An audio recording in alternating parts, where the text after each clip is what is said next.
Olá, muito boa noite. Estamos aqui hoje para falar de Enneagrama, Projeto Vida aí sempre trazendo temas especiais e convidados incríveis. E hoje a gente está aqui com a Priscila. A Priscila vai falar hoje sobre Enneagrama, já está voltando aqui pela segunda vez. A gente gostou muito da live que ela fez com a Vanessa. E ela está aqui de novo para trazer um outro assunto bacana para a gente também. A Pri já está aqui. Oi, Pri, tudo bom? Para quem não me conhece, eu sou a Fernanda Costa, aqui do Projeto Vida.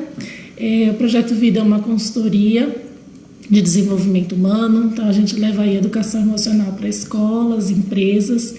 Temos agora uma proposta também para grupos privados, quem tiver interesse nos chame. E estou aqui com a Pri, vou pedir para a Pri se apresentar, né? Contar um pouquinho aí do trabalho dela, um pouquinho do que a gente vai conversar hoje, dela aqui. Enquanto isso, o pessoal vai entrando. Colocar o tema também, né? Para quem for chegando, saber o que a gente vai falar. Confesso que eu não sei nada sobre Enneagrama. Quem sabe quem vai dar uma aula hoje é a Pri. Só esperando aqui a conexão com ela firmar.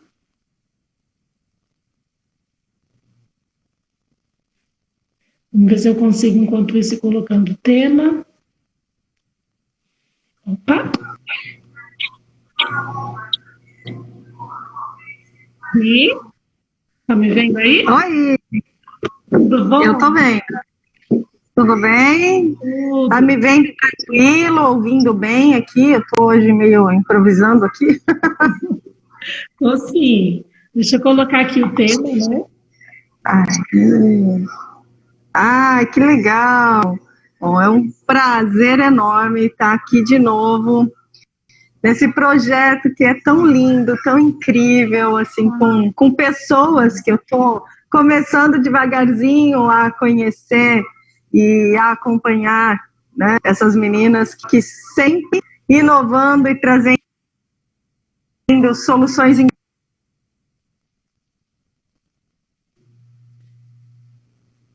Boa noite para quem está entrando. Deu uma travadinha ali. Você consegue repetir o finalzinho, por favor? Eu perdi. Tá travando aqui a minha internet, já peço desculpas antecipadamente. Mas aqui eu estava parabenizando vocês, o projeto de vocês aqui, sempre inovando, né? E trazendo a solução inteligente para aquelas pessoas que estão nesse momento precisando também de ajuda, né? Que é a educação, que são os professores, que são as equipes técnicas também de escolas, empresas, né? Então eu acho que o trabalho de vocês assim está sendo muito acolhedor, né? Conheço a Vanessinha, que faz parte aí desse projeto. Já estamos nos falando, né, Fernanda, há alguns dias aqui, para a gente se conhecer melhor, e eu acho que é incrível essa nossa jornada, né? Esse caminho que a gente entra. E já introduzindo o assunto, mas sem aprofundar, quando nós entramos para esse caminho do autoconhecimento, da descoberta das nossas potencialidades, é um caminho sem volta, né? A gente só tem a porta de entrada. E não tem como você falar assim, e agora eu quero voltar. Porque uma vez que você viu, que você teve acesso a essas informações, não tem como retroceder. Você já adquiriu essa bagagem, né? Oi, Samira, sua linda, obrigada. Vanessinha. Oi, Leia, tudo bem? Olha, gente, estou sendo aqui, estou lisonjeada com essa galerinha que está entrando aqui. Muito obrigada, boa noite para vocês também.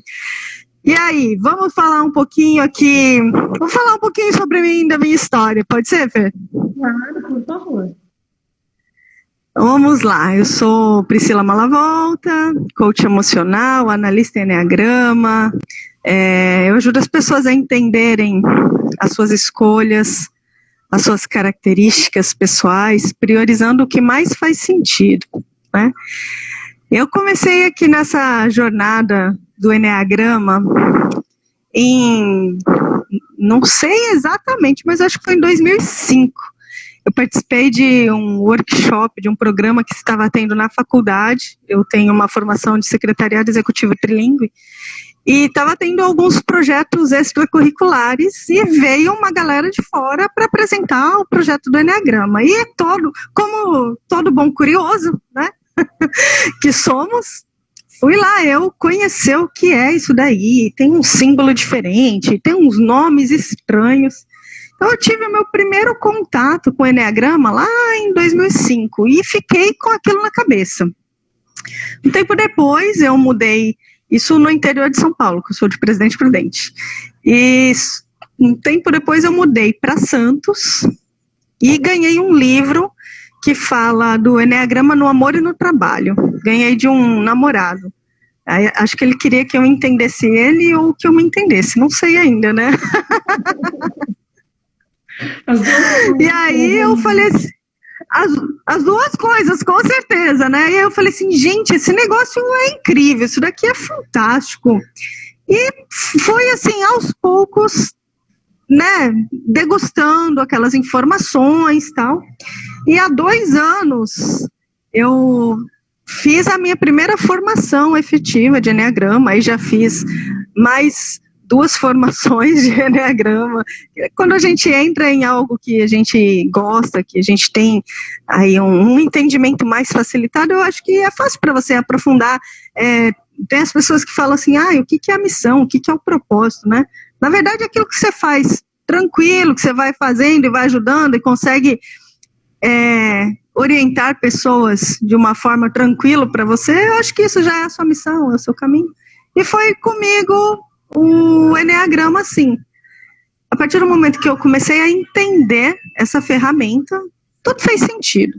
Então, eu já vou explicar o Eneagrama a partir do que ele representa para mim. O Eneagrama, para mim, ele é uma ferramenta de autoconhecimento, né, como eu já falei, mas ele integra o todo. Mas como assim integra o todo? Então, hoje existem cursos e programas e diversidades de informações do Eneagrama para mulheres, para líderes, para espiritualidade. Tem, assim, uma riqueza muito grande de informações sobre o Eneagrama. O que acontece para mim? O Eneagrama, para mim, é algo como o processo cognitivo. Sabe quando a gente sente alguma coisa, o que a gente pensa sobre ele, como é que a gente reage? Para mim, o Eneagrama funciona dessa maneira, né? Porque ele explica todo esse nosso processo, todo esse nosso passo a passo. Como é que eu recebo a informação? Como é que eu reajo à informação? Quais são os meus instintos? Quais são os benefícios de eu avançar ou de eu recolher a minha ação? Por que eu fico pensando assim e não consigo sair do lugar? Ou por que eu faço alguma coisa com muita intensidade e isso repercute em diversas áreas da minha vida? Então, para mim, o Eneagrama, ele é esse conjunto de informações que vai agregando. Então, é como se fosse um mapa. Vamos imaginar em um mapa, e para você chegar no seu destino, você tem que traçar um caminho, uma jornada. Então, para a gente entender o Eneagrama, a gente tem que experienciar, a gente tem que passar por esse caminho. E o que é mais importante de tudo isso? É chegar lá onde está o tesouro, né, o mapa da mina? Não, o mais importante é apreciar e participar ativamente do caminho, que é o momento presente. Eu acho que quando a gente consegue unir estas ferramentas, né, de estar consciente do que está acontecendo agora, no meu momento, o que eu faço com o que está por vir e com o que já aconteceu. E quando a gente entende esse nosso processo do sentir, do pensar, do agir, eu tenho certeza que as coisas fazem sentido e você entende as suas características e as suas escolhas, certo? E aí, quer começar com perguntas? Ou você quer, já que eu vou falando? Se o pessoal aqui também tiver pergunta, dúvida, pode ir falando, porque senão eu desembesto a falar aqui, gente, e aí vai ficar um monólogo, eu vou falar sozinha. Não, eu quero participação, manda aí, Fê. Tá. Bom, boa noite para quem está entrando, sejam muito bem-vindos. Estou aqui com a Pri, falando do Enneagrama hoje. Eu não sei nada sobre o assunto e eu sou uma interesseira. Eu fiz também aqui para tirar a casquinha sua. Eu quero saber o que é esse negócio. Eu estou escutando muita gente falar de Enneagrama, eu não sei o que é. Você já sei. Assisti sua live, aí você falou de Enneagrama com a Vanessa, aqui no projeto. Eu já sei, vou chamar a Pri, convido ela, tenho a oportunidade de conversar com ela também, porque você é amiga da Van e não minha, e aí agora passa a ser, né? A gente passa a se conhecer também. E eu já aproveito e descubro que, afinal de contas, o que é esse negócio de Enneagrama? Seria mais ou menos assim, um mapeamento da personalidade, para resumir? Isso, a gente pode sim falar que ele é um mapa da personalidade. Mas se a gente olhar apenas por este aspecto de ser um mapa da personalidade, o que é a personalidade? A personalidade é o ego, é aquilo que a gente muitas vezes usa como escudo, né? A gente só reflete, o ego ele só reflete, né? Então, se a gente usar apenas como mapa da personalidade, é um conceito pequeno do Enneagrama. Ele é um mapa muito, muito, muito importante da nossa essência. Então, lembra que eu falei que é um caminho? É um caminho, né? E no nosso caminho a gente encontra obstáculos, a gente encontra desafios, a gente encontra a nossa verdade nua, crua, rústica, vamos colocar assim, né? E a gente encontra também a nossa pureza, a nossa essência, né? O nosso ser divino. E eu gosto de entender o Enneagrama também por um outro aspecto. Então, vamos lá, é um mapa da personalidade que nos leva a este caminho da essência.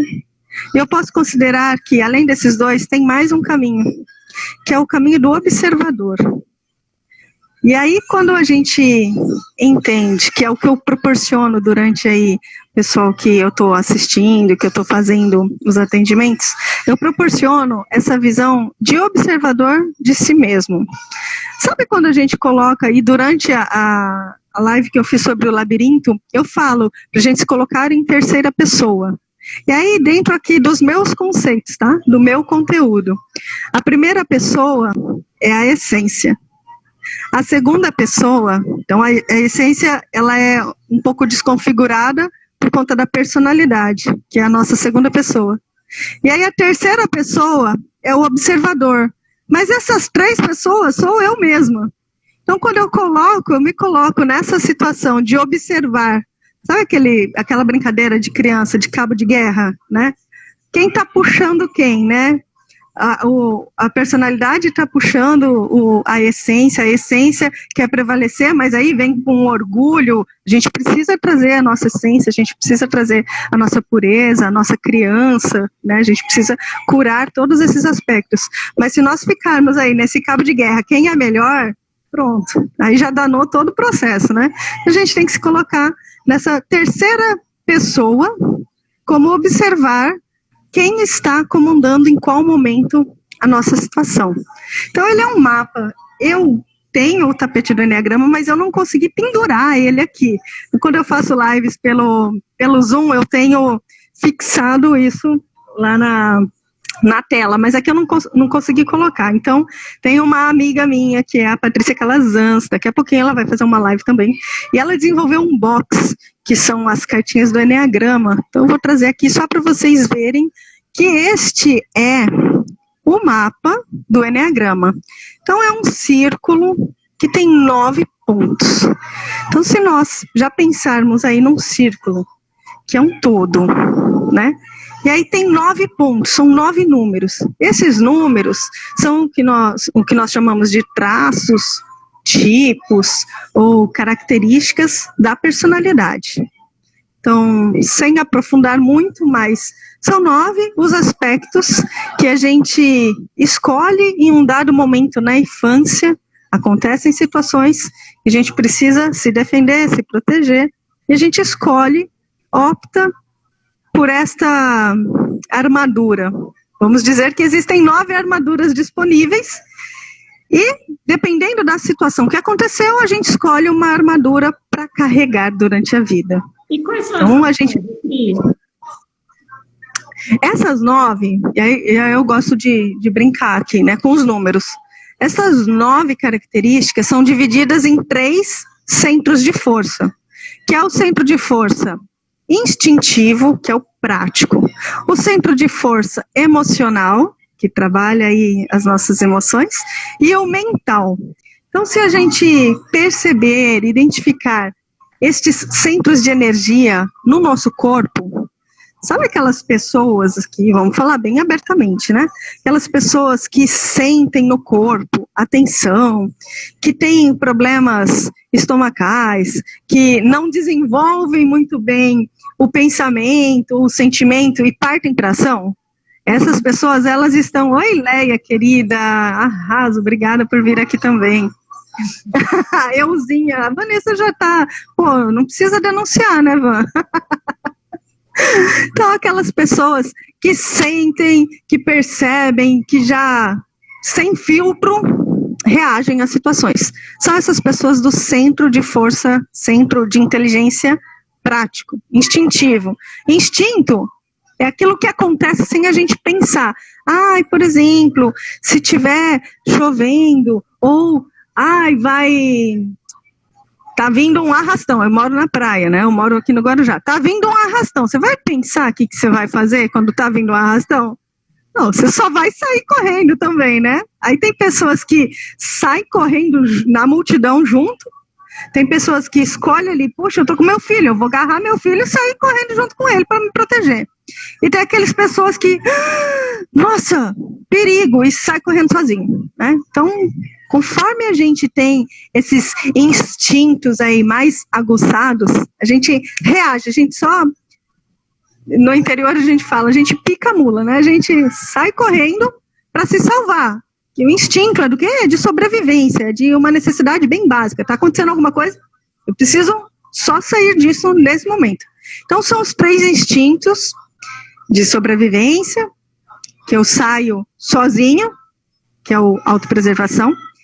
Eu pego o meu filho e vou me proteger com ele, que é o instinto de 1 a 1. E o do todo, o social. Tá todo mundo indo para lá, então sinal que lá é um lugar bom. Eu vou para lá também, né? E tem aqui esses centros de inteligência, esses centros de força, que é o prático, aquele que é reativo, rápido, o emocional. O emocional, ele trabalha mais com os sentimentos. Então, ele sente, ele percebe as emoções com mais intensidade. E tem o centro de força mental, que é aquele que fica só no cabeção. E aí eu já vou dar um spoiler. Eu sou mental, né? Então aí, vamos ver se dá tempo de vocês descobrirem qual é o meu principal aqui. E aí, a gente pensar... Você vai falando isso, e aí eu tô fazendo isso, realmente eu tô pensando, não, esse não, talvez, esse não. Eu acho que as pessoas estão assistindo, né? Elas estão ali elaborando, né? Aonde que elas estão se encaixando melhor. Exatamente. Agora, para ficar mais interessante, então vamos dar números. Eu já falei que são 9 tipos e se dividem em três pontos principais. Então vamos lá, o número 8, o número 9 e o número 1, eles fazem parte lá da tríade prática. É aqueles que fazem as coisas. Então vamos considerar eles aqueles fazedores. Não tem tempo ruim, ele está fazendo, mas muitas vezes também ele não para pensar e não sente que isso pode atrapalhar alguma coisa. Ele é aquele que a gente fala que é o pau para toda obra, né? Vamos lá. É os instintivos práticos, os mais impossíveis. Vamos lá, eu quero fazer e bora fazer. O número 2, o número 3 e o número 4, eles são do centro de inteligência emocional. Então, eles fazem o quê? Eles sentem, eles se permitem sentir. Tem umas pegadinhas aí no caminho que eu vou colocando as informações aqui no meio também. E o centro de força mental, que é o 5, o 6 e o 7, eles trabalham aqui no cabeção, né? Sabe aquelas pessoas, agora eu vou começar com alguns exemplos aqui, né? Adoro dar os exemplos que as pessoas já falam assim, ai meu Deus do céu, meu marido, meu chefe, ai minha vizinha. A gente sempre começa a reconhecer as pessoas ali que a gente convive. Então lembra que eu falei que o Eneagrama, ele é um caminho de entrada. Então quando a gente entende o nosso perfil principal, e isso ajuda o nosso entendimento das nossas escolhas, das nossas características, a gente começa a observar as pessoas no ambiente e fala, agora eu entendi por que fulano é assim. E a gente começa a entender os motivos deles também. Não julgamento, mas sim os motivos pelos quais eles fazem o que fazem. Então, voltando lá para o centro de força prático, que é o 8, o 9 e o 1. Eles trabalham com a questão principal deles, vamos dizer, a emoção principal que esse centro de força trabalha é a raiva. Todos os centros de força, todo mundo, em qualquer lugar do mundo, tem emoção, tem sentimento, e tem pensamento, e tem ação, todo mundo tem isso. Mas esses 3 pontos, a gente consegue identificar a forma como eles reagem às situações. Então, no centro de força prático, eles utilizam como emoção principal a raiva. E cada um dos 3 pontos usa a raiva de um jeito. O tipo 8, ele põe para fora a raiva. Tá acontecendo alguma coisa, eu tô com raiva agora, então eu preciso resolver esse paranauê aí. Eu resolvo aquilo agora. Imagina um instinto prático, eu preciso resolver alguma coisa, aconteceu alguma coisa, ativou a raiva, o que o tipo 8 faz? Ele precisa resolver a raiva naquele exato momento. E muitas vezes, essas pessoas têm, assim, uma energia tão grande, a forma como eles falam, a forma como eles gesticulam, a intensidade, a entonação, você já sabe que é um tipo 8. Porque ele não deixa dúvidas, ele consegue manter o ponto de vista dele muito intacto. É aquela pessoa que trabalha, que expõe, que expressa a raiva para fora, ela põe para fora ali. Essa raiva ela é projetada, ele vai encontrar um culpado, é isso? Perdão. Não necessariamente. O que eu quero entender é assim, a raiva dele, que você falou, ele externaliza a raiva e tal. Ele tem raiva do quê? Da situação, de outras pessoas, de terceiros ou dele mesmo? Aonde ele direciona? Aí depende da situação. Mas, por exemplo, como cada um desses, só para você entender, o tipo 8 põe para fora, o tipo 9 neutraliza, ele pensa que ele não sente raiva, e o tipo 1 põe para dentro.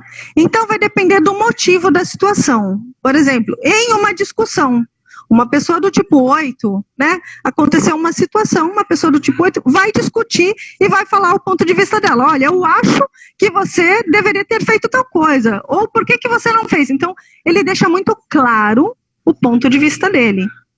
É algo assim que você não tem dúvida que ele está insatisfeito.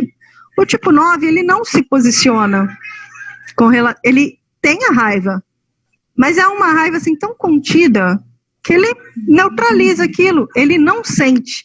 Então, ele não se posiciona. O tipo 1... Eu já conheci pessoas que falam assim, né? Que eu tô morrendo de raiva e tal. E a pessoa fala com uma doçura que é até difícil de acreditar, né? Às vezes as pessoas falam assim de um jeito, que eu tô com uma raiva porque fulano me deixou louca. E aí fala com aquela classe. Eu falo, gente, não parece. A pessoa fala, eu tô muito nervosa. A pessoa trabalhada ali, né? Mais contida, né? Entendi. Exato. Por exemplo, lembra lá, tipo 8 põe para fora, ele expressa e ninguém tem dúvida de que ele não gostou daquela situação, porque ele deixa muito claro que ele não gostou daquilo. O tipo 9, ele não vai perceber que ele está com raiva. Mas aquilo vai se acumulando a longo tempo para que ele realmente expresse o ponto de vista. O tipo 1, ele entende que a raiva não faz parte das regras dele. O que ele faz? Ele implode. o 8 explode, o 1 implode. E o que acontece, Fernanda, quando a raiva vem para dentro? Fala aí. Bom, reprimiu, né? Possivelmente vai ter algum sintoma. Talvez físico. Exatamente. Exatamente. Sabe aquelas pessoas que são toda tensa, problema estomacal, dolorida, não consegue visualizar alguma situação. Ok, as coisas acontecem, às vezes não são da forma como a gente quer, mas essas pessoas do tipo 1 que contém, né, que reprime essa raiva, eles vão ficar insatisfeitos por muito tempo, até que internamente isso se resolva.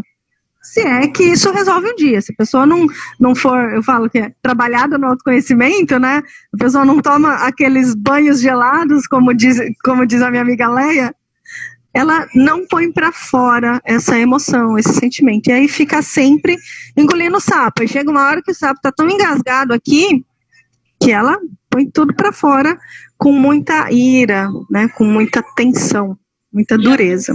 Fora de contexto, né? As pessoas olham e não reconhecem, né? Nossa, o que aconteceu com você? Você sempre foi tão calmo, isso não combina com você. As pessoas realmente ficam chocadas, né?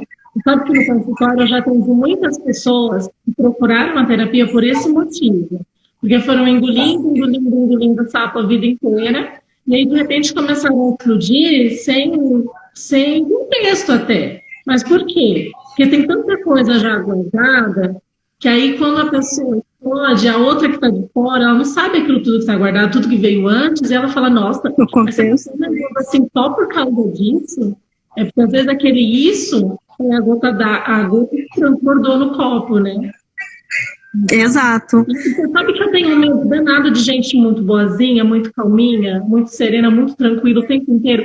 Eu tenho medo porque isso não é humano.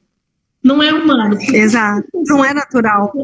Eu já fico suspeitando que essa pessoa está reprimindo muita coisa, está querendo buscar um caminho só de luz, e a gente é luz de sombra, né? Exato. A gente não olha para todo o conceito do nosso ser, quando a gente quer ser apenas uma pessoa iluminada, a gente começa a reprimir muita coisa e não entra em contato com partes importantes da nossa personalidade, né? Eu não olho, então a sombra, eu não tenho que lidar com ela. Se eu penso que ela nem existe, eu não tenho que lidar com ela. A Van está perguntando se você tem medo dela. Não, porque a gente sabe que você não é boazinha o tempo inteiro. Fica tranquila. Te conheço, não vem não. Eu tenho, não, você que não tem, eu tenho sim. Eu tenho medo eu tenho medo da Z, do Projeto Vida também, eu tenho medo dela. Morro de medo. Porque ela é muito boazinha comigo, ela sempre foi muito boazinha comigo, a gente é amiga há anos. E ela sempre foi muito boazinha comigo.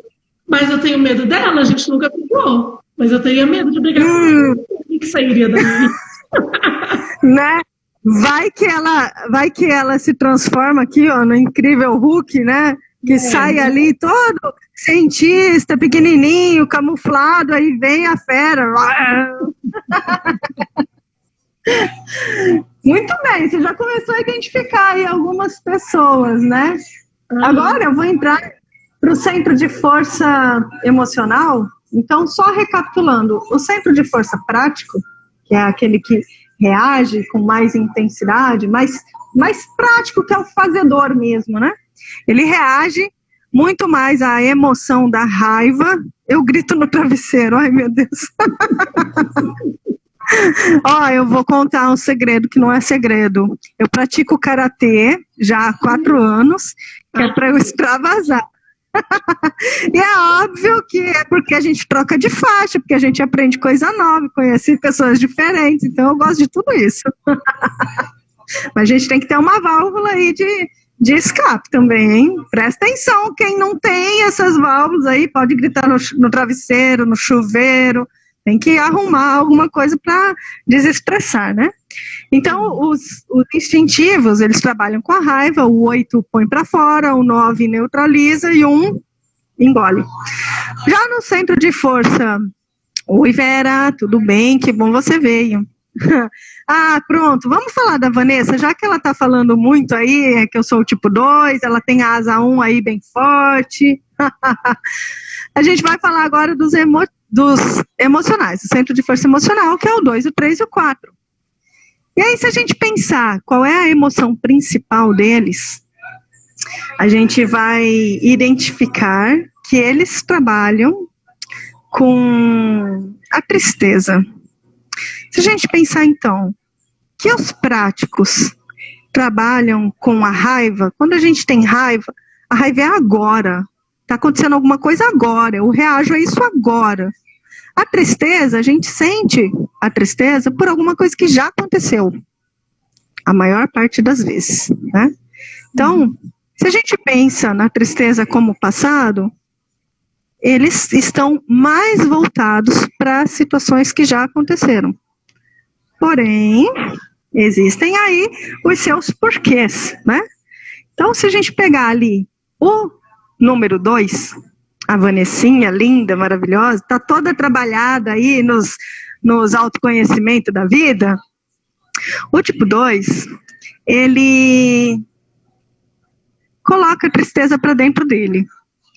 Ele sente a tristeza, ele percebe internamente. Ele não gosta de dividir, de compartilhar com os outros o que ele está sentindo. Então, ele vai guardando. O 3, ele é muito voltado para ação rápida, para desempenho, para atividades que precisa aí de uma agilidade também. Então, ele não tem tempo para sentir. O que ele faz? Ele neutraliza esse sentimento. Ele finge que ele não tem tristeza, que ele não tem sentimento, que ele não trabalha com essas questões. Porque senão ele vai perder tempo hábil, tempo útil de produtividade, parando para sentir. Esse é o 3. E o 4, o 3. Isso. O 2, Vanessa, o 2 é interno. Ele sente a tristeza internamente, ele não divide. Ó, que egoísta esse 2, hein? Ele não divide, ele não compartilha os sentimentos dele com os outros, é só para ele. O 3, ele finge que não sente, porque ele tem coisa mais importante para fazer. Ele finge que o 4, nem sabe, nem percebe. Ele percebe, mas ele não dá atenção. Tá. Ele sabe que ele precisa, em algum momento, sentir. Mas, como ele tem coisa mais importante, mais útil, que vai trazer mais resultado para ele, então ele pula essa parte e só continua, né? Ah, porque eu tenho que fazer isso, eu tenho que ir aquilo. Então ele está fazendo sempre um monte de coisa. Se ele parar o que ele está fazendo, ou as outras coisas que ele tem por fazer, para sentir essa sensação, ele vai perder toda a sequência de muita coisa. O tipo 3, ele sempre tem muita coisa para fazer, tá? Já o tipo 4, minha amiga Verinha chegou aqui, é aquele que sente para fora.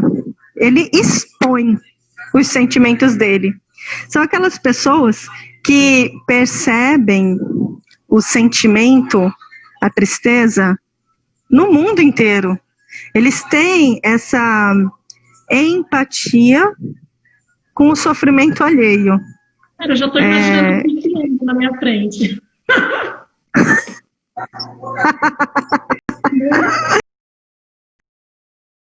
Pois é. Aí você imagina a pessoa que está aqui com os seus problemas pessoais, mas passa uma notícia na TV com algo que ela se sentiu incomodada, e aí ela para tudo que ela está fazendo para sentir a dor dela e a dor daquilo que ela recebeu de informação.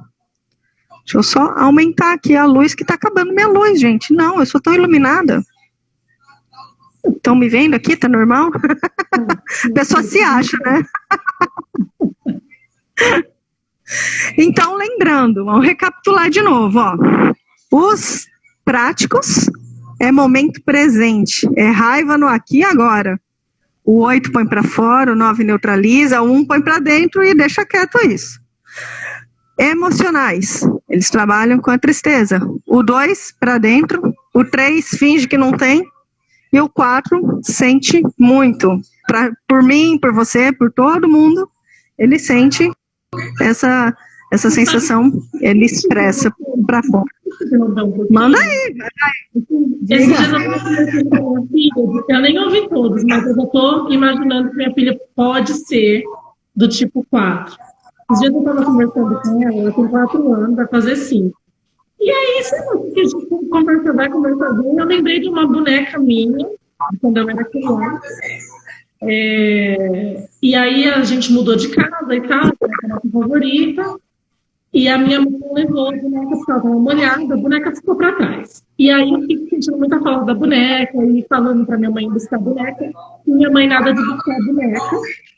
Por fim, foi, e aí eles foram morar na casa e se apossaram na boneca. E um dia eu cheguei nessa casa, porque minha mãe conhecia as pessoas, e eu vi as crianças brincando com a minha boneca. E eu não falei nada, e fiquei meio chateada e tal. E aí, eu contando para minha filha, a gente estava deitada na cama e eu estava de costa para ela. Porque estava mais confortável, a gente estava acordando ainda.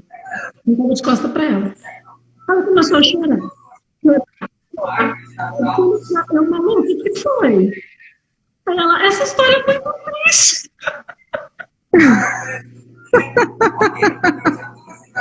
Oh, gente! Eu não sei dessa história, é horrível. Eu falei, filha, calma, é a minha história. Volta pra mim que é minha. Eu sofri muito mas eu posso lidar com isso. E ela chorava. Aí lembrou da boneca dela, que também estava na casa da amiguinha. E aí pediu para eu buscar a boneca dela. Então, assim, olha a empatia, né?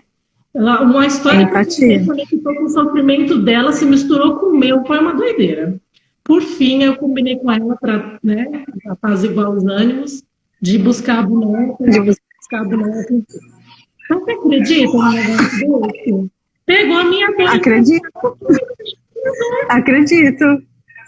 Não tem como a gente classificar, né? Que ela é muito pequenininha ainda, a personalidade ainda não está integrada, vamos colocar assim. Mas isso é um indício bem forte, né? De que pode ser, como ela teve essa empatia pela sua dor, mas você só sentiu essa dor lá naquela época, e você foi contar numa história para ela e ela sentiu isso, né? Então, observa, olha que presente. Vai observando o que mais que ela sente aí com relação a esse todo, né? Se são questões bem pontuais ou se são muitas coisas que ela sente. Ela sente muito. Esses dias ela chorou de soluçar porque o Getão morreu. Eu gostava tanto dele, eu amava ele. E realmente, em casa ela que lembra de molhar as plantas, ela é super cuidadosa com planta, ela é extremamente ligada, né? A planta, a flor, e a árvore, enfim. E o dia que o girassol morreu foi assim terrível. A gente planta feijões, e aí quando morre um pezinho de feijão também, aquele dia que fica bem borocochoso, né? Olha só. Vamos lá, porque geralmente falando de Malu a live inteira. Geralmente, é que eu não estou falando aí os pontos de cada tipo, mas o 4, ele é muito criativo, ele é muito conectado à natureza, ele é muito conectado às questões humanitárias, né? Então, é muito criativo. Então, assim, vai observando aí que tem um laboratório imenso dentro de casa. E chegamos aqui no terceiro aspecto, terceiro ponto, terceiro centro de força, centro de inteligência, que são os mentais. Que eu sou desse grupinho mesmo, não levanto bandeira, porque ninguém é melhor que ninguém, não tem como a gente entender o processo evolutivo sem passar, né, pelos desafios que a gente recebe diariamente. Mas isso é um verdadeiro ganho para a nossa evolução como ser humano. E aí os pertencentes aos centros de força mental, eles trabalham com o futuro. Então, os práticos trabalham com o momento presente. É agora que eu sinto raiva.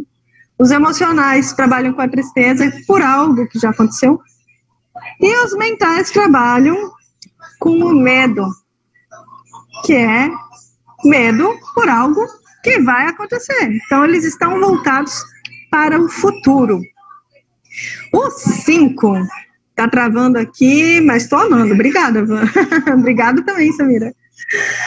O 5, ele percebe que talvez ele não vai dar conta desse futuro, de tantos pensamentos que tem na cabeça dele, e ele neutraliza as sensações e põe para dentro esse sentimento do medo. Então, ele não expressa o medo. Se você olha para um 5, são pessoas extremamente inteligentes, são pessoas que têm um raciocínio assim tão acelerado. Até esqueci de falar uma coisa que eu sempre falo dos mentais. Sabe aquelas pessoas que são extremamente inteligentes, já que vocês trabalham com a escola? Aquelas pessoas que durante as aulas sabem tudo, respondem tudo, tá sempre ali na ativa, perguntando e respondendo e tirando dúvida. Chega na hora da prova, bum, deu um branco. Muito provavelmente eles estão dos mentais. Os mentais, eles estão com tanta coisa na cabeça, eles pensam tanto, né? Enquanto um só faz, o outro sente muito, os mentais pensam muito, e tem tanta coisa na cabeça deles que dá aquela bugada. Aí chega na hora de cronometrar e classificar lá o conteúdo, e agora? Por onde que eu começo? E aí dá aquela travada. O 5, ele põe para dentro esse sentimento do medo. Eu não estou sentindo medo, tá aqui por dentro, mas ele tem medo de que ele não pode dar, que talvez ele não dê conta desse futuro. O 6, a gente fala que o 6 é o precavido. Ele expressa, ele põe para fora o medo. E aí a gente fala que ele é o precavido porque ele consegue prever os imprevistos. Então, ele vai identificando quais são os pontos dentro do dia a dia dele, dentro do trabalho dele, qual é a questão que tem pendente, ou que algo não está seguro, e ele precisa encontrar uma alternativa. Ele fica pensando e criando estratégias para melhorar, para solucionar aquela questão. Só que se uma não der certo, ele já tem uma sequência de A a Z, de hipóteses para que aquilo seja solucionado, né? Porque ele precisa ter segurança. Então, ele olha o todo, ele tem essa visão sistêmica de tudo que vai acontecer, aquela pessoa que olha, sai na rua, você olha, já sabe quem está na rua, por onde que eu vou andar, se tem pessoas que vão vir por essa direção que eu não vou, talvez, perceber. Então, assim, ele consegue ter essa visão do todo, com muito critério, assim, ó, a pessoa precavida, mas assim, ele olha tudo pensando na solução. Eu preciso resolver esse problema para me deixar mais seguro, entendeu? E o 7, ele é aquele que finge que não sente medo. Por quê? Porque o 7, ele tem a tendência a identificar as coisas boas da vida. E se ele parar para pensar que ele não vai ter um futuro, ou que vem algum problema, uma dor, um sofrimento, não gosto disso, o que ele faz? Ele finge que não sente isso e vai fazer uma coisa mais legal. Então, a partir do momento que o 5 ele põe para dentro, o 6 põe para fora, o 7 é aquele que, eu acho que isso daqui não tá para mim, não quero sentir isso, então ele pula essa casinha, né? Vamos brincar de videogame, tem um obstáculo, eu desvio, ultrapassa esse obstáculo, nele é que eu não vou ficar, entendeu? Então esses são os 3 centros de força. Se a gente for falar um pouquinho de cada tipo específico, vou falar uma palavra de cada tipo para você já entender um pouquinho melhor, pensando nesse todo aí que a gente falou. O 8, ele é o desafiador. O 9 é o mediador. O 1 é o perfeccionista. O 2 é o doador. O 3 é o realizador. O 4 é o romântico. O 5 é o observador. O 6 é o questionador. E o 7 é o entusiasta. E agora eu quero que você identifique aí, dentro de tudo isso que eu falei, e me fala em qual desses centros de força que você percebe que você tem, assim, uma maior tendência, vamos dizer assim. Olha, Te peguei agora. eu tô aqui pensando, o tempo todo que você falou, não teve nenhum que eu falei assim, nossa, bateu. O 4 eu achei, assim, muito semelhante realmente à da minha filha, as características, né? Agora as minhas, eu venho mudando tanto, e num período de tempo tão curto, que eu estou com dificuldade assim, de me localizar, não consegui me achar. Eu vou pedir ajuda para a Van, porque quem sabe, né? A gente tem falado todos os dias, né? Ao longo desses últimos meses. Quem sabe ela tem alguma ideia para me dar, Van, me socorre.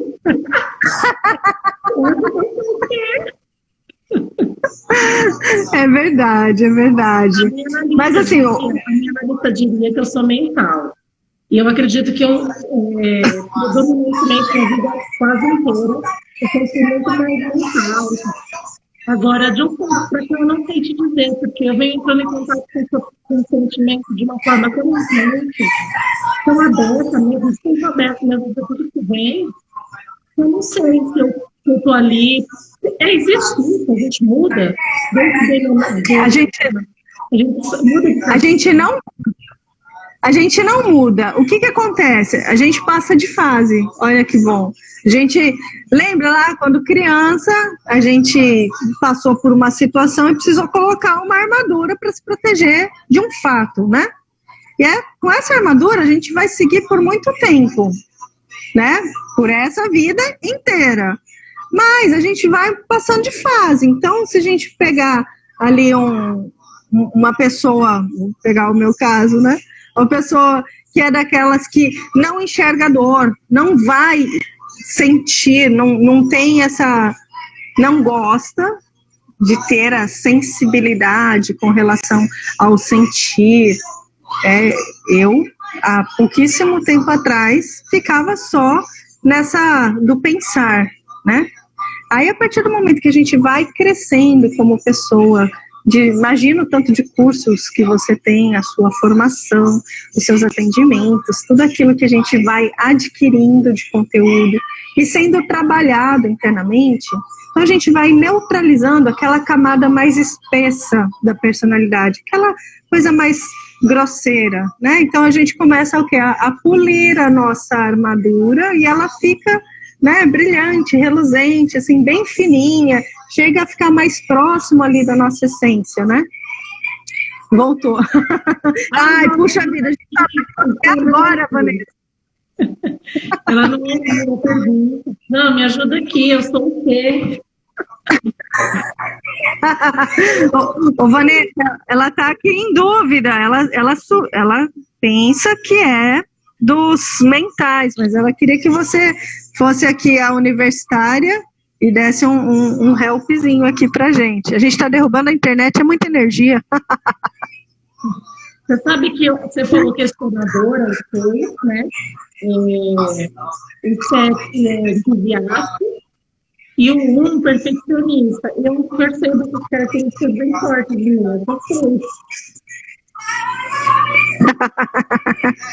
É um trabalho que a gente pode desenvolver aí para... Mas eu quero aprofundar mesmo. Para aprofundar, porque quando a gente entende os nossos paranauê, a gente percebe como que a gente pode ser mais assertivo com as pessoas que convivem com a gente, né? Os filhos, companheiros, no trabalho, né? Você sabe que eu estou pensando aqui, para as pessoas que estão acompanhando, que também não conhecem, não sabem qual é o seu próprio enneagrama, enfim. Como que a pessoa pode começar? Eu sei que a Coneg já é um bom pontapé inicial, né? Mas como a pessoa pode saber mais, entrar em contato realmente com o enneagrama dela? Tipo eu estou interessada em realmente me aprofundar nesse conhecimento, nesse estudo. Você chamaria de estudo? Sim, é um estudo, né? Porque é algo que a gente está fazendo por si, né? Não é? Você não quer vir fazer o enneagrama para saber por que seu marido faz aquilo que ele faz. Não, você vem participar deste processo porque você quer conhecer a si mesmo. E muita gente vem para tentar entender o outro, aí dá aquela pequena esbarrada no próprio ego, que fala, entendi, não era ele que fazia isso, era eu que deixava de fazer aquilo, né? E aí, quando a gente começa a pesar, assim, né, e aí eu coloco uma palavra, que não é uma palavra, é um palavrão, que é autorresponsabilidade, né? Qual é o conceito, qual é a minha responsabilidade com relação ao relacionamento que eu estou vivendo, e a gente se relaciona o tempo inteiro. Então, a hora do jabá, né? Vamos falar assim. Hoje em dia, eu desenvolvi, vou até trazer minha garrafinha aqui, eu desenvolvi um e-book que fala das características de personalidade vinculado à história de vida dos super-heróis.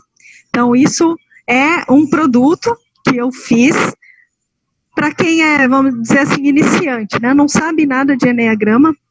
Então, esse é um e-book que está no link da minha bio para adquirir um produto, são R$35, vai ler por conta própria, e aí a maior parte das pessoas que leem esse material fala assim, e agora?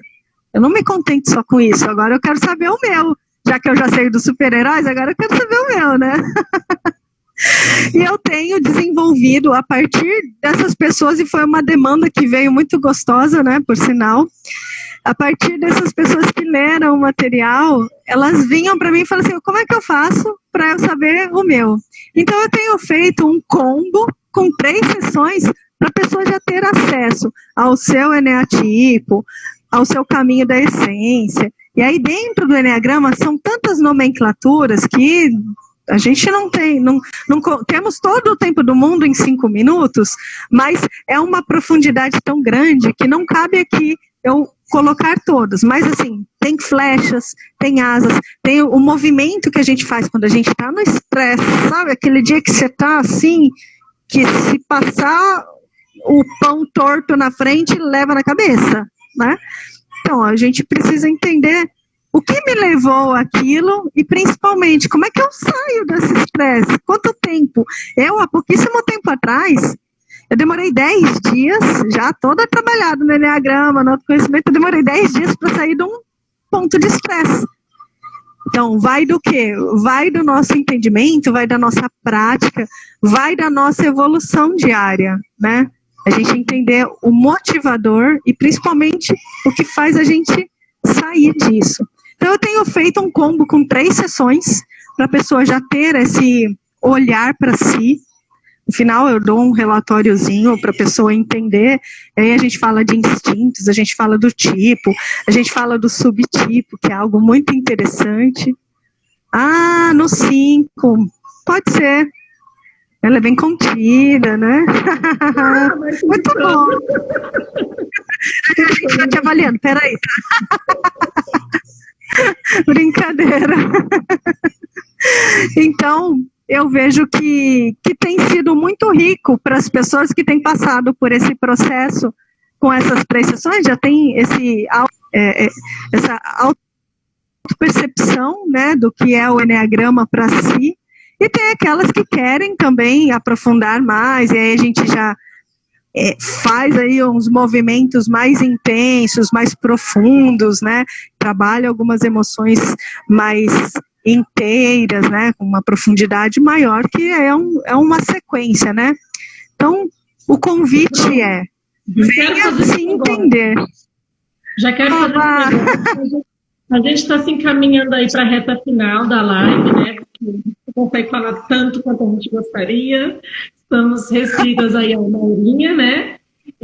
Já quero fazer esse negócio, não sei ainda quanto que é, não sei se você quer falar aqui, mas eu fico o convite, né, para as pessoas que estão acompanhando, porque é tão importante a gente saber, né, nossos modos operantes aí, nosso jeito de funcionamento.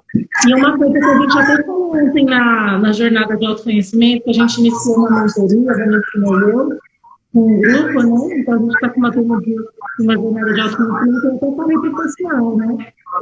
Não fique pensando que o autoconhecimento é uma coisa que você vai lá, faz, conheceu. É para a vida toda. A minha analista faz terapia, minha professora que eu mais admiro. Ela tem mais que minha idade de experiência. Ela faz terapia, ela faz, né, o nome social dela, ela faz supervisão de casos clínicos, ela dá supervisão e ela também vai na supervisora. Por quê? Porque ninguém é autossuficiente. Então, esse conhecimento é uma constância para a vida. A gente para de se conhecer, para de aprender sobre nós mesmos quando a gente morre, né? Então, fica aí o convite, fica aí em aberto essa possibilidade de entrar em contato com o trabalho da Cris, eu tenho certeza que é ótimo. Quero conhecer mais a fundo, conheço um pouquinho, já admiro bastante, né? E fica o convite aí para a gente conhecer essa modalidade, né? Que a ferramenta que vai nos possibilitar um conhecimento melhor da gente mesmo.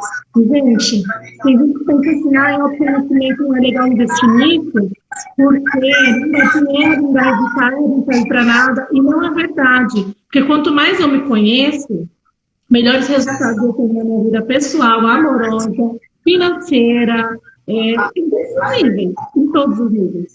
Melhor fica a minha saúde física, melhor fica meus relacionamentos interpessoais, melhor fica a minha conta bancária, sim, porque é uma pessoa que se conhece, consegue lidar com suas emoções, com capacidades e limitações, a gente consegue ir trabalhando naquilo que a gente não é tão bom e melhorando, a gente consegue explorar melhor o que a gente tem de bom, e isso traz melhores resultados para o trabalho, e melhores resultados para o trabalho é também dinheiro na conta. Então, fica a dica, não é verdade?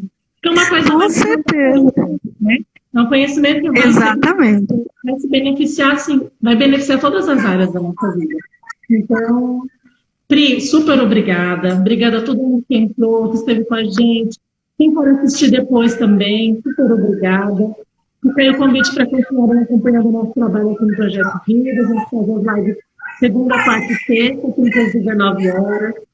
Quase sempre trazendo convidados, às vezes é só eu, às vezes é só eu, mas quase sempre trazendo convidados e temas maravilhosos aí para a gente realmente educar o nosso olhar para a gente mesmo, para as nossas relações, para o que realmente importa na vida. Então a gente faz um trabalho assim de muita essência mesmo, de muita verdade, de muita transparência, e a gente chama pessoas que estão alinhadas com isso, né? Alinhadas com essa proposta mesmo, de viver com propósito, de viver uma vida com mais sentido e significado, né? E isso é possível a partir, principalmente, do conhecimento, e o Enneagrama vai ajudar a potencializar ainda mais, né? Esse conhecimento acerca da gente mesmo. Pri, suas palavras finais antes que o Instagram desligue na nossa cara. Deu uma travadinha aqui para mim, seu vídeo. Que eu não escutei tudo que você falou, mas eu assisto a gravação. Já que a gente tem 1 minuto aqui, vou deixar aqui o desafio para quem assistir até o final. E quem adquirir este mês, esse combo de 3 sessões, vou fazer aqui um mega desconto para esse grupo incrível, para vocês divulgarem aí no grupo de vocês. Essas 3 sessões por 120 cada sessão. Vai sair